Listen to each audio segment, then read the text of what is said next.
So, this episode is going to be a little bit different. We've been doing this quick fire questions on YouTube, and I thought, why not try it on the podcast so you can actually get a better sense of how I actually look at service businesses. So, here we go. So, question number one. What is the first thing that you notice when you open someone's website? So, one of the first things that I actually see is the banner.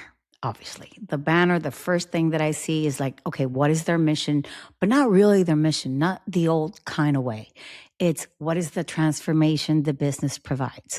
What do they actually do for the person that is actually reading that website that comes in, maybe from an email, maybe from social media, maybe who knows, right? So, what is the first impression that I get? Do I really get what they're actually saying? What do they actually do? Is it simple to understand? What do they actually do for that service? Also, another thing, which is very important, is how fast I actually understand what they actually do. Because if I don't get it in 2 seconds, I'll be like, crickets, you know? Now, most of the things that I always look at that is okay, what is the copy of the website? What are they actually saying? Is it all egocentric, meaning talking about them, that's the service, instead of the person that is actually reading? Because I always say, when you are creating a website, you are creating it for one person that you actually don't even know.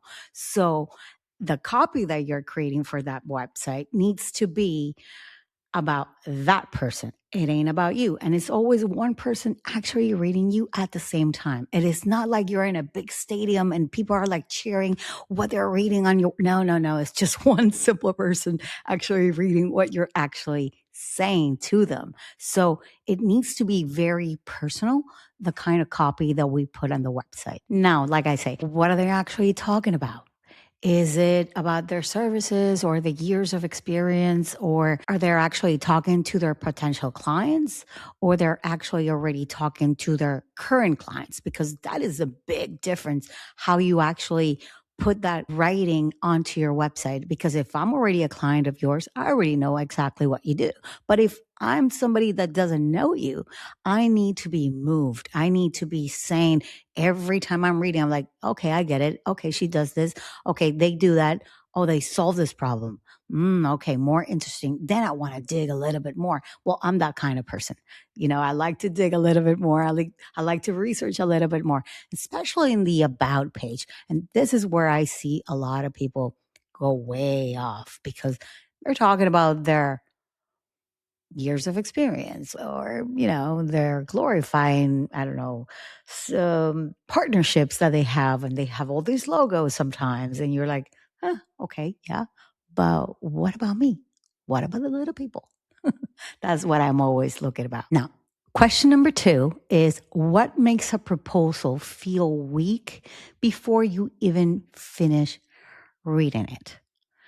Okay, not many people know this about me, but in my event organization years, I used to do a lot of proposals for bidding books for world events to come to the region or help in other regions. So obviously, I was mainly based on the aesthetics and the design of the bidding book. But through the years and with my experience in marketing and how people actually want to be reading, the first sign that I see is that usually these proposals for any business, any person that you want to hire, that you want to hire, that they want to hire you, is the long format. So if you're going the real long and you have this indexes and all these sort of things to back up, that's great. You can have as many backups and indexes as you may want.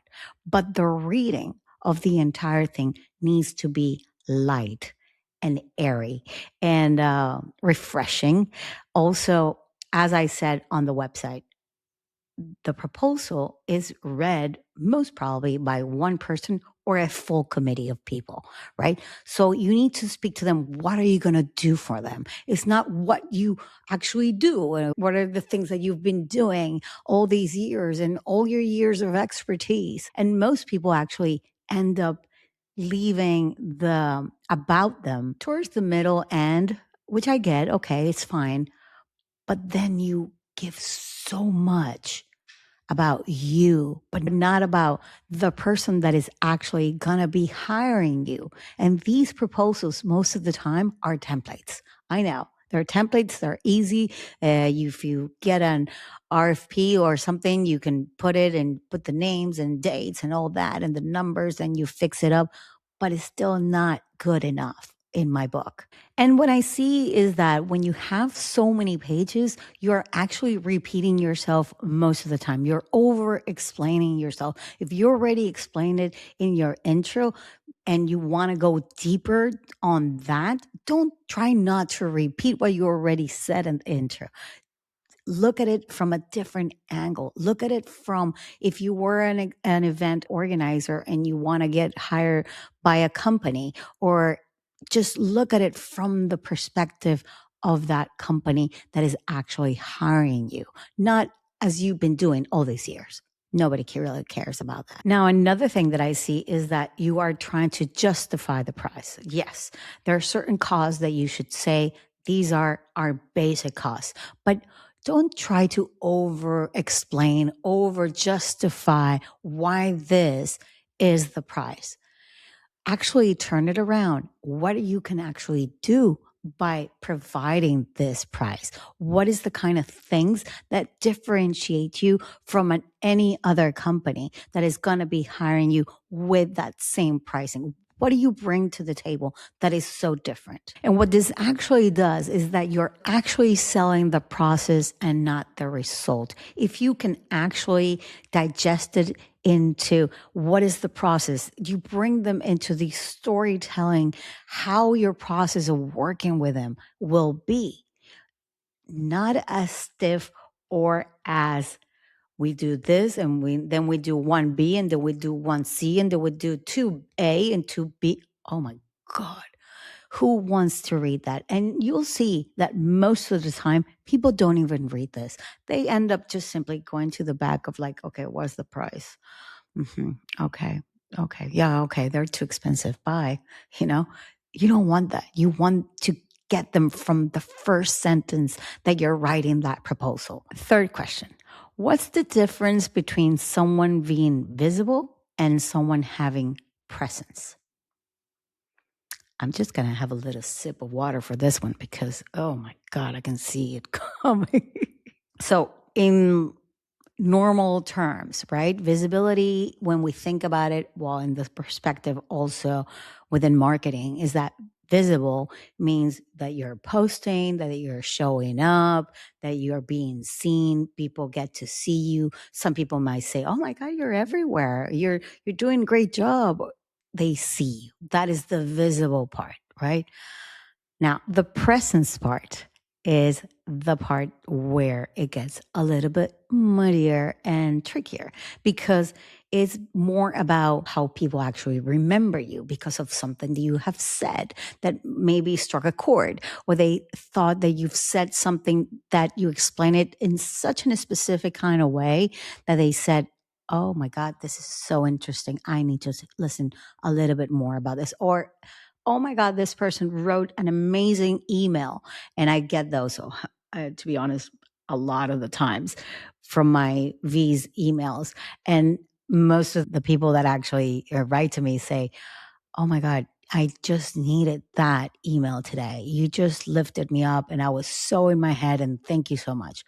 That is more of a presence. Another important thing is actually how people actually explain things, how people speak. You know how many times somebody said to me, "Oh my God, I speak Spanish and I hear you and I love hearing you speak in English because I understand everything that you're saying." And I was like, "Really? That's so funny." And I have a friend who says, "You should actually be teaching English." And I'm like, "Why would I be teaching English? I talk about marketing. That is in business and I don't know, in leads. That is my thing." But some people actually like when I speak in English. And if you don't, it's fine. It's okay. I won't get hurt.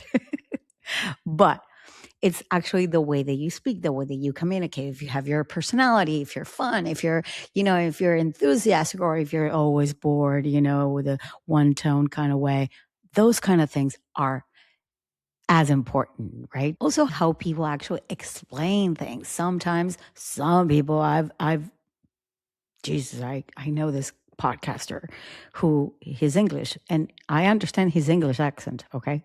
Don't get me wrong. But the way he talks, I was actually listening to him the other day, and I've tried many times because he's a smart boy. And I would be like, I don't even know half of the things that you're saying. I don't even get it. It's so complicated to understand him that I don't know if people actually gravitate towards him because he's a pretty face or because, oh God, I can't believe I'm saying that. Or simply because, I don't know, his accent, maybe. I don't know. Another important thing that I would say is that the conviction, how passionate you are with the topic that you're actually talking about. Because for me, I can talk about marketing, I can talk about interior designing, I can talk about fashion, I can talk about organizing events all day long, and I get excited and I can talk about it. And yeah, and I'm in my own monologue.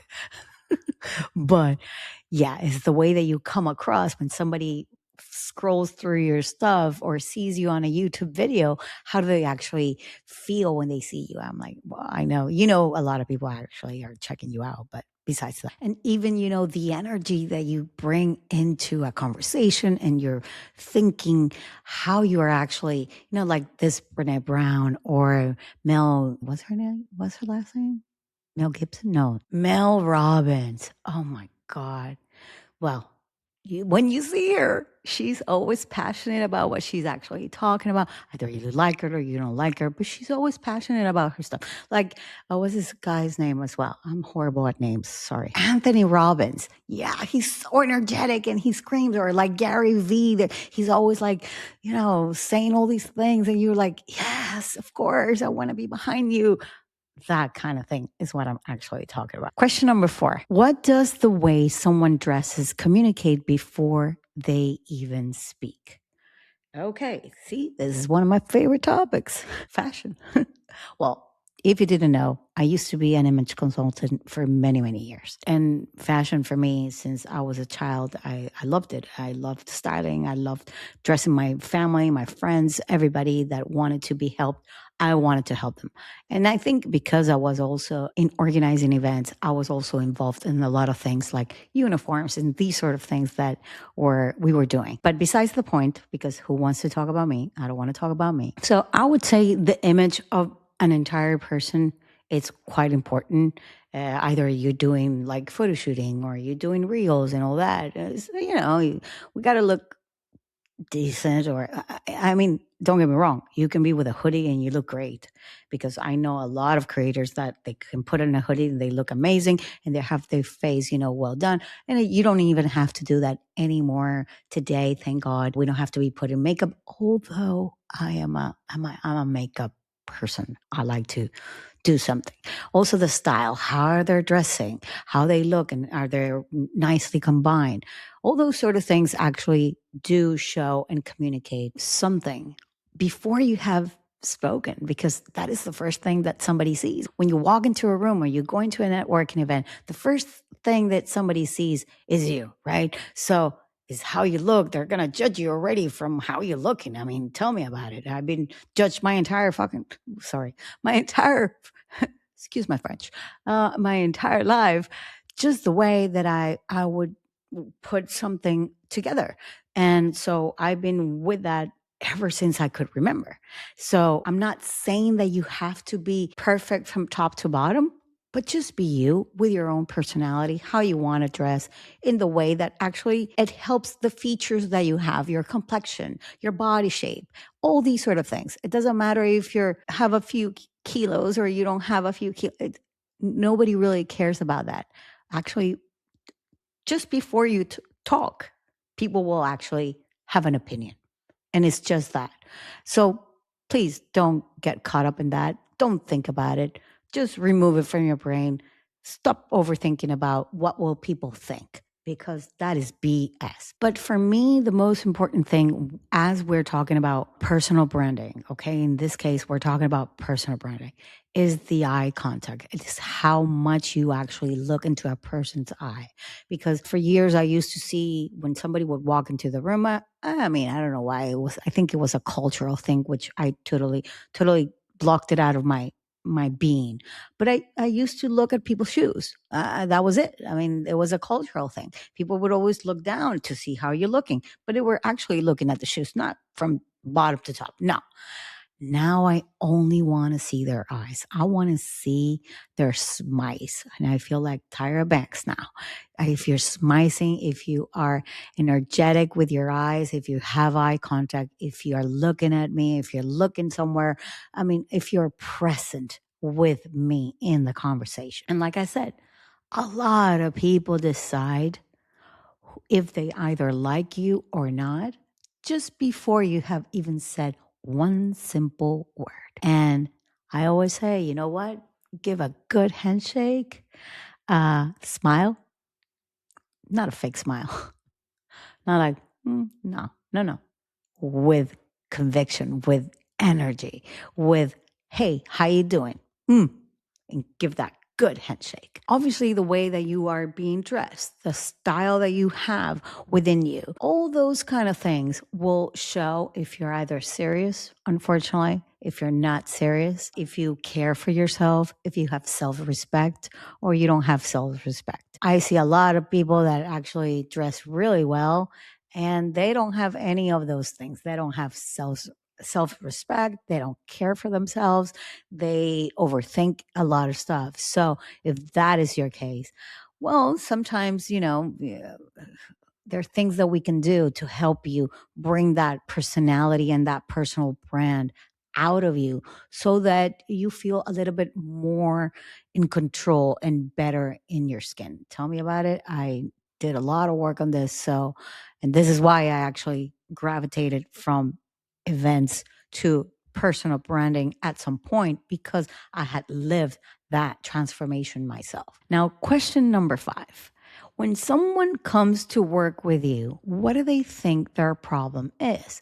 And what do you usually discover instead? Oh my God, who wrote these questions? Oh, good. This is a good one. Most of the people come to me, they think they're coming to me for the leads, the marketing, the money, the sales, the operations, the business. But what actually often happens is that they're actually coming for the communication, the way they talk, why someone would actually hire them. That is actually something that we do in private work. Why would somebody hire you? Why would they be enthusiastic to hire you and choose your service? Because I only work with service people. This is my world where I completely understand the service people and not the service people, but the service buyer. Okay. Now, how sporadic you actually show up. How often are you showing up? How are you actually communicating as a business owner, as a personal brand, what you actually do and how you are actually communicating that so that people go like, oh, crap, yeah, I want to work with this person. Oh, yes, I need this. This is the energy that I needed. This is the worth. This is exactly what I mean by I need somebody like that. And not many people actually realize that they actually do need it when they actually come to me. This actually is being developed and it brings out, and we bring it out together. We both actually dig into conversations that kind of information. Like, why? Why are we doing this? Why do we need to do this? Why do we need to speak to that one little person and not to everybody? Why do we need to be more specific? And not only the communication part, but it's also the structure, how weak or how fragile your business is structured in a way. Because if your business is structured in a sales mode, and I did a podcast episode about it, but it's really true.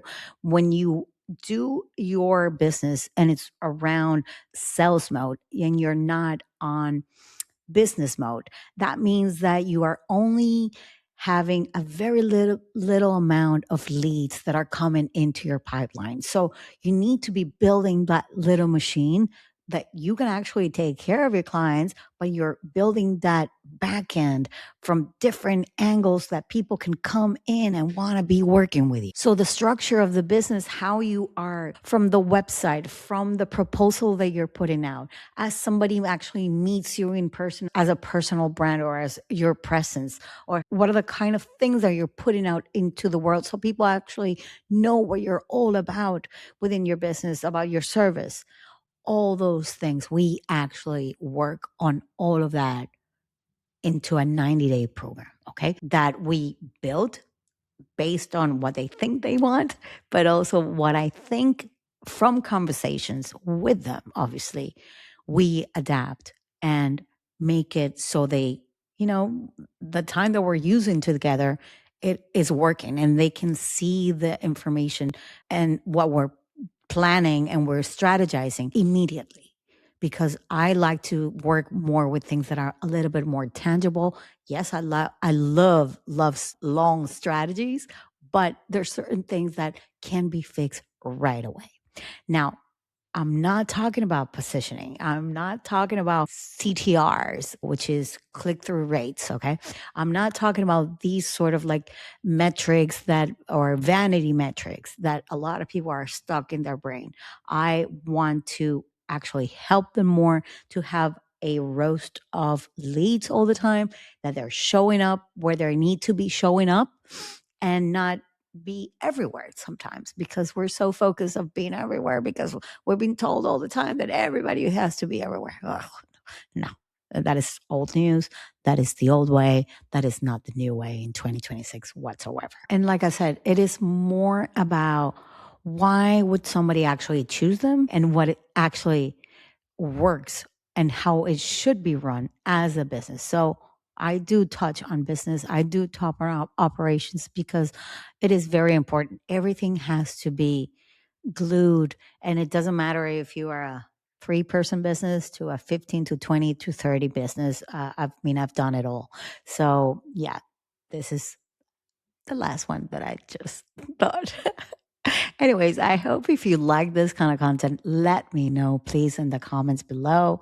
I'm going to leave some links in the description if you want to sign up to the V's email, because really that is where I give you more in-depth thoughts that I have on business and how I see things and how are things that are happening right now within the business world and marketing and social media and life and things that I kind of unsee that I need to share. And but most of the time is in-depth thoughts. And also if you're interested how I actually create my podcast, I'm going to leave you the link in the description so you can take a look at that. And it's a very short blog that you can actually read and see all the things that I actually do and how I plan to be sitting here with my microphone and everything that I'm doing and how I show up. I hope to see you same time, same place next week. Bye bye.